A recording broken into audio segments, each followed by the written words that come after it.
One day, long ago, the Martians, looking through their telescopes, discovered the Venusians. They fell in love and quickly invented space travel and flew to Venus. The Venusians welcomed the Martians with open arms, and they both decided to fly to Earth. In the beginning, everything was wonderful and beautiful, but the effects of Earth's atmosphere took hold, and one morning everyone woke up with amnesia. Both Martians and the Venusians forgot that they were from different planets and were supposed to be different, and since that day, men and women have been in a conflict. In John Gray's bestseller, he talked about the fact that men are from Mars and women from Venus, where he talked about the key to understanding and communicating with the opposite sex is to understand that both men and women are from different planets. So if you have been having issues understanding why your partner behaves the way he or she does, then you have come to the right place. Now in this video, we'll talk about 3 major lessons I picked up from the book. There are more outlined in the book, but in my opinion, these 3 are the most important. Imagine Fred having a tough time at work. He was threatened with a sack. So trying to figure out what to do next, he begins to keep to himself. But Annie, his wife, doesn't understand why he won't communicate his struggles, because if she was going through the same, her way of dealing with that would be to talk about it and get her emotions involved.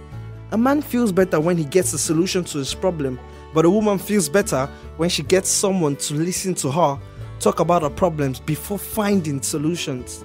Men go into their shells, women express how they feel inside. Men have this strong urge to pull away from time to time in order to come closer. Men need their space sometimes to think clearly. A lot of women don't understand this, so they misunderstand the situation and begin to have doubts in their mind. So men need to reassure the women that they will be back.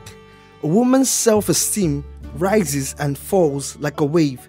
When up, she feels as though she has so much love to give, but when it's down, she feels empty. She needs to be filled up with love. At this stage, a lot of men will want to give them the pep talk like, you should not let your feelings control you, or I don't seem to understand you and this your mood swings. That will be the wrongest approach if there's a word like that, because even though that would probably work for a man, it won't work for a woman. She would rather you don't say anything, just sympathize with her and feel her with love. Men are like rubber bands, women are like waves. Now, how do you communicate your deep feelings? Fred has been laid off from his work and has been without a job for the past 2 months. Lisa comes home from work hungry and tired. She goes to the kitchen and finds out there is no food. She then says to Fred, "You can see that I go to work every day and come back late. You can as well help by preparing a meal before I get home." Lisa might have said that with no ulterior motive, but all Fred heard was, "You don't have a job, you are jobless, you are idle, and so you should cook the food." Because saying that just reminds him of his inability to provide for his family. A better way to communicate your feelings would have been to say, "Sweetheart, I was really looking forward to your cooking tonight because your food almost tastes as good as mine." By saying this, you aren't hurting his ego and he will be motivated to impress you next time. On the flip side, Fred walks into the house and sees Lisa looking gloomy and sad and asks her how she's feeling while walking past. She answers, "Fine," when it's obvious she isn't. Women most times answer questions using metaphors, especially when they are not sure if the other person cares to know how they really feel. So it would have been better if Fred had stopped while asking that question to show that he really cares.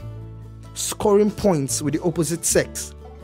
Scoring points for the man and the woman are quite different. Scoring for the man is more physical than emotional, while for the woman is the other way around.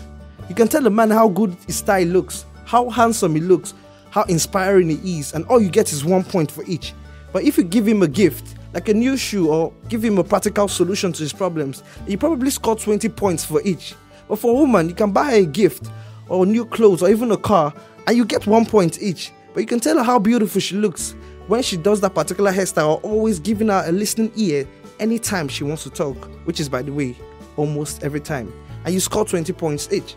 So these are some of the lessons from the book John Gray's Men Are From Mars and Women From Venus. But also let it be said that there is never a fixed way to judge anyone's behavior, in that everyone is unique in their own way, but implementing, as you just heard, would definitely make your relationship with the opposite sex better.